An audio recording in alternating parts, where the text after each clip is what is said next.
آئیے چلیں بارگاہ نبوت میں اور آپ صلی اللہ علیہ وسلم کے تعداد زبان صحابہ کرام رضوان اللہ علیہم اجمعین سماعت فرمائیں۔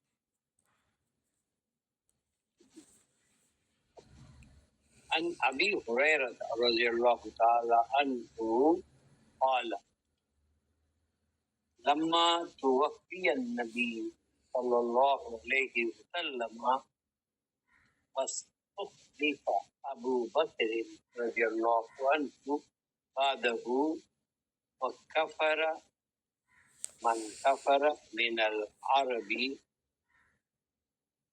قال عمر بن الخطاب لأبي بكر كيف تقاتل الناس وقد قال رسول الله صلى الله عليه وسلم أمرت أن أقاتل الناس حتى يقولوا لا إله إلا الله ومن قال لا إله إلا الله عصم مني ماله ونفسه إلا بحقه وحسابه على الله وقال أبو بكر والله لأقاتلن من فرق بين الصلاة والزكاة فإن الزكاة حق المال والله لو منعوني عن أناخا كانوا يؤدونها إلى رسول الله صلى الله عليه وسلم لقاتلتهم على معنها. قال عمر والله ما هو إلا رأيت أن الله شرح صدر أبي بكر للقتال فعرفت أنه الحق متفق عليه.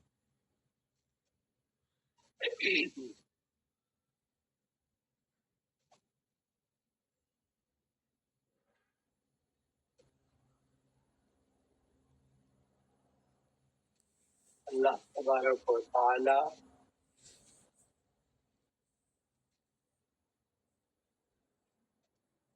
اپنے کلام میں ہر جگہ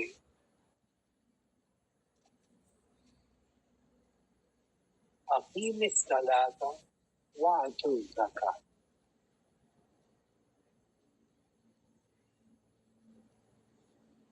ہر جگہ ہم دیکھیں گے کہ جہاں بھی نماز کی بات آئی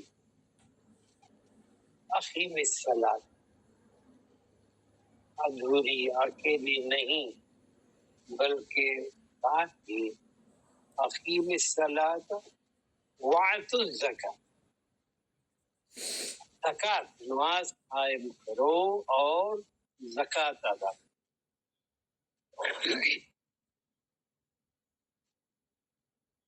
نماز کے ساتھ ہی زکوٰۃ بات فوراً کوئی ایسی آیت نہیں ملے گی جہاں پر صرف نماز کی تاکید یا حکم کیے جائے اور زکوٰۃ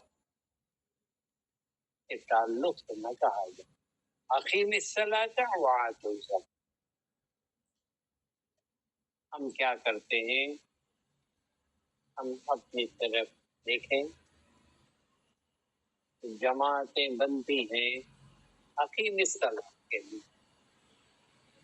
نماز قائم، تو نماز کو قائم کرنے کے لیے ہم جماعتیں قائم کرتے ہیں، لیکن وآتوا الزکاۃ کا کیا ہوا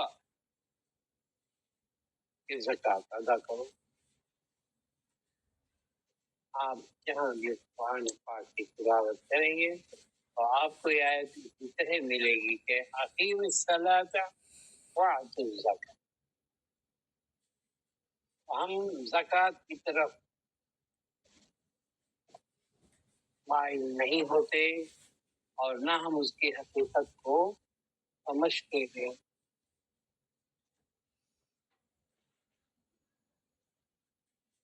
اسلام میں اللہ کی عبادت ایک جسمانی ہوتی ہے اور ایک مالی. جب ہم نے کہہ دیا اشہد ان لا الہ الا اللہ اشہد ان محمدا عبدہ ورسولہ، فوراً حکم ہوا کہ نماز قائم کرو. نماز اور روزہ یہ دونوں جسمانی عبادتیں ہیں، زکوٰۃ اور حج مالی عبادتیں. جتنی اہمیت ہمیں جسمانی عبادت کی ہے اتنی ہی اہمیت مالی عبادت کی بھی ہے، جس میں ہم حج کو جانا تو پسند کرتے ہیں اور خرچ بھی کرتے ہیں، کیونکہ اس میں بہت بڑا نام الحاج ہمیں ملتا ہے. زندگی بھر نماز پڑھنے کے باوجود کوئی اس کو نمازی اور کوئی خطاب نہیں دیتا، لیکن ایک بار حج کر لے تو ہمیشہ کے لیے اس کو الحاج کا خطاب مل جاتا ہے. وہ مالی عبادت ہے. اسی طرح زکوٰۃ بھی مالی عبادت ہے، جس کو نظر انداز نہیں کیا جا سکتا. جب بندہ نماز کو ادا کرتا ہے تو اللہ تبارک و تعالیٰ نے فوراً اس کو زکوٰۃ ادا کرنے کو کہا. کہیں گے کہ ہم زکوٰۃ کہاں سے ادا کریں؟ زکوٰۃ کو ایک نقطہ میں آپ کو یہاں پر عرض کرنا چاہوں گا. جس طرح ہم نماز کے لیے وقت پر پابندی کے ساتھ اپنی نمازیں ادا کرتے ہیں، اور یہ بھی اللہ ہی کی عبادت ہے، تو اسی طرح زکوٰۃ بھی ادا کرنا ہمارے لیے فرض ہے. تو زکوٰۃ کیسے ادا کرے؟ ہر کوئی دیکھتے ہیں کہ ہماری امت میں مفلس اور غریب اور لاچار بندے بہت زیادہ پائے جاتے ہیں، اس کے مقابلے میں مالدار بہت کم نظر آتے ہیں. لیکن ہر کسی کو اللہ تبارک و تعالیٰ نے زکوٰۃ ادا کرنے کو حکم کیا ہے. اقیم الصلاۃ وآتوا الزکاۃ. تو زکوٰۃ ہم کب ادا کریں گے؟ ذرا اس بات پر غور کرنا چاہیے کہ فرض ہوا زکوٰۃ کا بھی ادا کرنا. اگر زکوٰۃ فرض ادا نہ کی گئی تو مواخبہ ہوگا.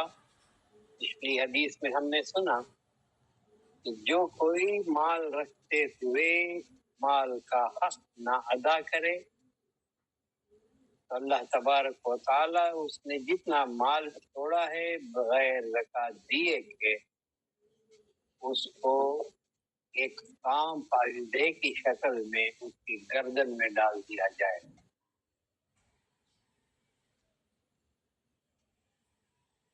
مال ہے، اگر مال نہیں ہے جس کا، تو پھر بھی یہ حکم تو ہے کہ اقیم الصلاۃ وآتوا الزکاۃ. زکوٰۃ دینا ہے تو کیا کرنا ہوگا؟ زکوٰۃ کون دے گا؟ صاحب مال ہی زکوٰۃ دے گا. صاحب مال، تو صاحب زکوٰۃ وہ زکوٰۃ کب ادا کرے گا؟ جب اس کے پاس مال ہوگا. مال کب آئے گا؟ مال اس کے پاس اللہ تعالی کوئی غیب سے نہیں، جب حکم دیا ہے تو تمہیں کیا کرنا ہوگا کہ مال کو اتنا کمانا ہوگا کہ تم صاحب زکوٰۃ بن جاؤ. اسلام نے مال کمانے سے، دولت کمانے سے، تجارت کرنے سے یا محنت کرنے سے نہیں روکا، یہ نہیں کہ تم عبادتیں کرتے رہو، نماز اور روزے رکھو اور گھر پہ بیٹھ جاؤ، یا کام دھندا تجارت بیپار جو بھی ہے وہ چھوڑ دو۔ ایسا ہمارا دین نہیں ہے کہ جس میں ہم صرف اللہ کی عبادت میں لگ کر دنیا کمانے سے غافل ہو جائیں۔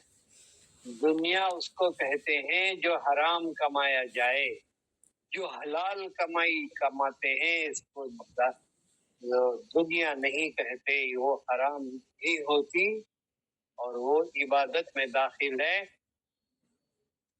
فرمایا قرآن کا حکم ہوا کہ اقیم الصلاۃ وآتوا الزکاۃ، اقیم الصلاۃ کے حکم پر ہم اذان کے ساتھ نماز کے لیے دوڑ جاتے ہیں، نماز کے لیے کھڑے ہو جاتے ہیں۔ نماز کی طرح ہم ادا کرتے ہیں، اللہ کے خوف سے، آخرت کے خوف سے، قبر کے خوف سے، موت کے خوف سے ہم نماز ادا کر رہے ہیں۔ تو اسی طرح زکوٰۃ کے لیے بھی ہمیں خوف آنا چاہیے، بلکہ شدت کے ساتھ صاحب نصاب بن جائے۔ جب آپ صاحب نصاب بنیں گے تو سب صاحب زکوٰۃ بنیں گے۔ تو سستی و کاہلی اور پیچھے ہٹنے کی کوئی گنجائش نہیں ہے اس کے اندر، کہ اللہ تبارک و تعالیٰ کا حکم ہے کہ اقیم وآتوا الزکاۃ، اور تم زکوٰۃ ادا کرو۔ تم زکوٰۃ اسی وقت ادا کر سکتے ہو جب تم صاحب نصاب بن جاؤ۔ تو صاحب نصاب کے لیے چاہیے کہ زیادہ سے زیادہ کاروبار کرے، زیادہ سے زیادہ بیپار کرے، زیادہ سے زیادہ تجارت کرے، زیادہ سے زیادہ دنیا کمانے کی کوشش کرے اور محنت کرے۔ مالیہ نہیں ہے تو محنت کر سکتا ہے۔ نفع اور نقصان تو اللہ کے ہاتھ میں ہے، وہ جسے چاہے نفع دے اور جسے چاہے نقصان دے۔ کہ جب مال تمہارے پاس جمع ہو جائے تو صاحب نصاب بن جائیں گے، اور صاحب نصاب پر زکوٰۃ ادا کرنا فرض ہوتا ہے۔ اور اسلام یہ نہیں چاہتا کہ اللہ کے ماننے والے اور اسلام کے ماننے والے فقیری میں زندگی گزارے، افلاس اور تنگ دستی میں گزارے۔ اور یہ جو نصاب ہے، جو زکوٰۃ ہے، یہ مال کے بانٹنے کا سرکار دو عالم صلی اللہ علیہ وسلم کی حکمت ہے کہ جس کے پاس مال ہے وہ دوسرے کو اس کے اندر سے حصہ ادا کرے، تاکہ وہ بھی صاحب نصاب بن جائے۔ اور ہم اس سے غافل ہیں، سمجھتے ہیں کہ ہماری زکوٰۃ اتنی ہے کہ کوئی دیکھتا بھی نہیں اور کوئی پوچھتا بھی نہیں، ہم جتنا چاہے دیں گے۔ اللہ سے ڈرو، اللہ تبارک و تعالیٰ کے پاس تمہارے ہر دولت کا، مال کا حساب، جو کچھ بھی ہے وہ دولت اور نعمتیں ہمیں دے کر رکھا ہے، اس میں سے ہی ہمیں ادا کرنا ہے، اور اس کا حساب اللہ تعالیٰ کے پاس ہے۔ تو اس حدیث کے اندر کچھ لوگ اس کا انکار کر رہے تھے۔ حضرت ابو ہریرہ رضی اللہ تعالی عنہ میں روایت کرتے ہیں کہ نبی کریم صلی اللہ علیہ وسلم کے پردہ کرنے کے بعد ابو بکر صدیق رضی اللہ تعالی عنہ خلافت کی ذمہ داریاں سنبھالی، اور عرب کے بعض لوگ کفر کرنے لگے، منکر زکوٰۃ اور مدعیان نبوت بننے لگے۔ کچھ ایسے تاریخ کا بہت بڑا حصہ ہے، یہ چند ایک جملے میں انہوں نے ادا کیا ہے کہ انہوں نے کہنے لگے کہ ہم زکوٰۃ نہیں ادا کریں گے، اور بہت سے جھوٹے نبوت کے دعوے دار بھی کھڑے ہونے لگے۔ تو جناب عمر رضی اللہ تعالیٰ عنہ نے حضرت ابوبکر سے کہا کہ آپ ان لوگوں سے کیوں کر جنگ کریں گے، جبکہ وہ کلمہ گو ہیں، ہم ان سے جنگ کیسے کریں گے؟ لیکن وہ انکار کر رہے ہیں زکوٰۃ کے ادا کرنے کے لیے۔ کہ آپ نے ان لوگوں سے کیوں کر جنگ کریں گے، جبکہ نبی کریم صلی اللہ علیہ وسلم نے ارشاد فرمایا امرت ان اقاتل الناس حتى يشهدوا ان لا اله الا اللہ، امرت ان اقاتل الناس حتى يقولوا لا اله الا اللہ، ومن قال لا اله الا اللہ عصم منی ماله ونفسه۔ جیسے ہی کوئی بندہ اقرار کرتا ہے، گواہی دیتا ہے لا الہ الا اللہ کا، آپ صلی اللہ علیہ وسلم نے فرمایا کہ اس کے بدل کیا ہوتا ہے؟ عصمہ منی، عصمہ بچا لیا اس نے مجھ سے، مالہ و نفسہ، اس کا مال اور نفس اس کی محافظت میں آ گیا اللہ کے رسول کے، اور وہ اس پر کوئی آنچ نہیں آئے گی، مال اور نفس پر، الا بحقہ وحسابہ علی اللہ، جتنا حق ہے اس میں سے دینے کا، ادا کرنے کا، وہ اس کو کرنا ہی ہوگا، اور حسابہ علی اللہ، اور حساب اللہ پر ہوگا۔ تو ایسی حالت میں اگر اس بندے کے ساتھ ہم جنگ نہیں کر سکتے، نہ قتل کر سکتے ہیں اس کو، کیوں کہ جو کوئی زکوٰۃ دینے سے ادا کرے اسلامی حکومت میں، اس کے لیے سزا ہے، وہ قتل کر دیا جائے، منافق کے برابر ہو گیا ہے۔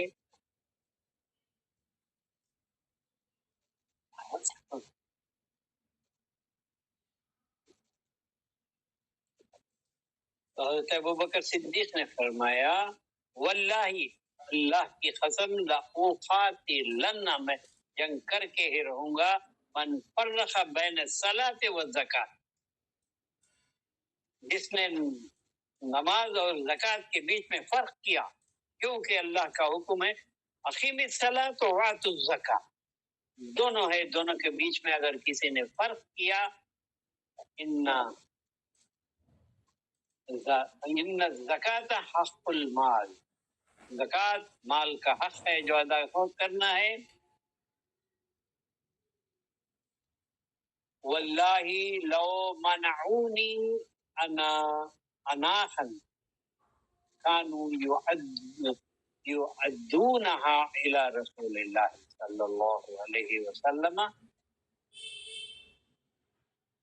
جو نماز اور زکوٰۃ میں فرق کرتے ہیں، کیونکہ زکوٰۃ مال کا حق ہے، خدا کی قسم اگر وہ اس بکری کے بچے کو مجھے دینے سے روکیں گے جو کہ وہ رسول اللہ صلی اللہ علیہ وسلم کے حیات ظاہری میں ادا کرتے تھے، یہ سن کر حضرت جناب عمر رضی اللہ تعالی عنہ نے فرمایا کہ قسم، خدا کی قسم، مجھے پتا چل گیا، مشاہدہ ہو گیا کہ اللہ تبارک و تعالی نے حضرت ابوبکر صدیق رضی اللہ تعالی عنہ کے سینے کو جنگ کرنے کے لیے کھول دیا ہے، اور یہی حق بھی ہے کہ جو زکوٰۃ نہ ادا کرے اس سے جنگ کرنے کا بھی حکم آپ صلی اللہ علیہ وسلم کی ان باتوں سے ملتا ہے۔ تو حضرت ابوبکر صدیق رضی اللہ تعالیٰ عنہ کے دور میں کئی ایسے واقعے گزر چکے ہیں جس کی تفصیل ہم اس وقت نہیں جان سکتے۔ اور کما قال النبی صلی اللہ علیہ وسلم، تو یاد رکھیں کہ جتنی اہمیت نماز کی ہے،